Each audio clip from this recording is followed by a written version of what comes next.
Bum bum bum bum bum bum bum bum bum bum bum bum. The Peter Dislike Show. Bum bum bum bum bum bum bum. So today is day 6 of NoFap this time around, and once again feeling really strong and not feeling a temptation to replace the fapping with eating. In fact, my fasts have gone a whole lot longer ever since I began this current NoFap, which is very uncharacteristic of how it's gone before, which makes me feel really, really, really, really, really good. I'm also much more motivated in my quiet quitting uh, philosophies as of late. I've been reflecting now that I'm away from work. I've been reflecting on what it is about my job that I want to softly remove myself from, if you will. And it's not so much the actual work itself, it's all the busy work that surrounds it and all the scheduling hassles and all that. And I came up with a couple of strategies to think about. One is to put my foot down in terms of scheduling. If there's an unusual hour that I don't want to take, to just put my foot down next time. I've been kind of allowing myself to get suckered into that.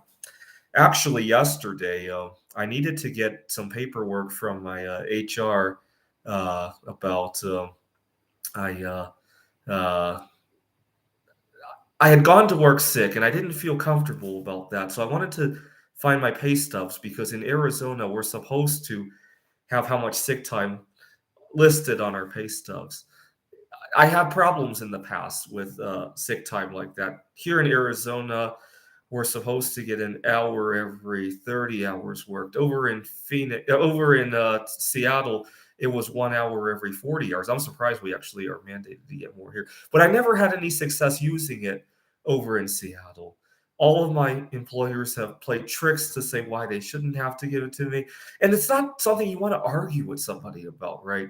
And so I thought the best way to do it is to ask when I'm not sick yet. Yeah, I'd like to see my pay stubs. I need it for some anything, right? It could be applying for housing. It could be any number of reasons that you could need a pay stub, right? So I thought I would just ask for my pay stub just to see it, right?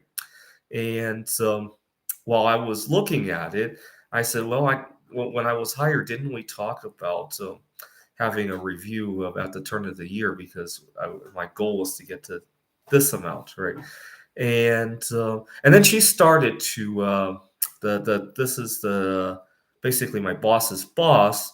She started to complain about how I was never prepared for the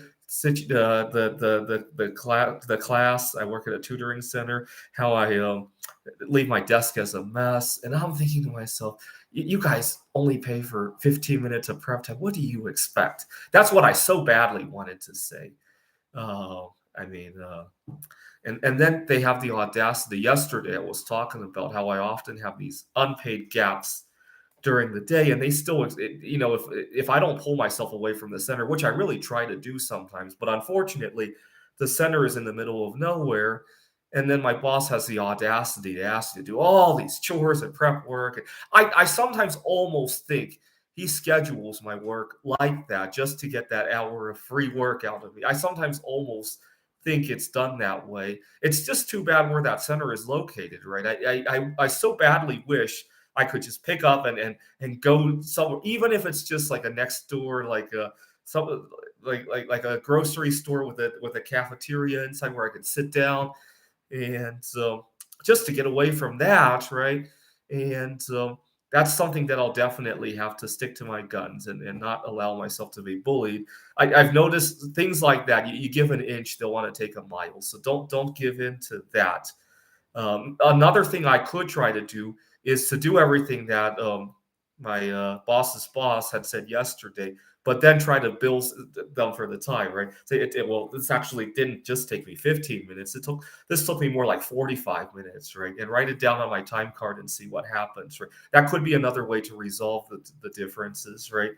Um, okay, that's what I'll do for quiet quitting when I go home. Uh, but more importantly, I've been beating all of these addiction problems. I so badly want to talk to HR and say, this break allowed me to uh, correct a lot of personal issues and makes me a better employee. We should arrange to have better work-life balance. But unfortunately, both of the addictions that I quit are not very talkable, right? Certainly, nobody wants to hear about fapping at the workplace. And the intermittent fasting sometimes also gets in the way of workplace social life, right? So it's weird, right? It's not like I quit alcohol, right? If I quit alcohol, I'd probably go in and talk about it, right? All right, but unfortunately, food and masturbating has really been alcohol for me. It really is, because a lot of times, first of all, it really does impair my driving. Right, I'm driving and I'm thinking about eating. I'm thinking about masturbating. That might as well just been that just as might as well been alcohol, right? At my workplace, it hinders my productivity. It hinders social life. It hinders me networking with other people.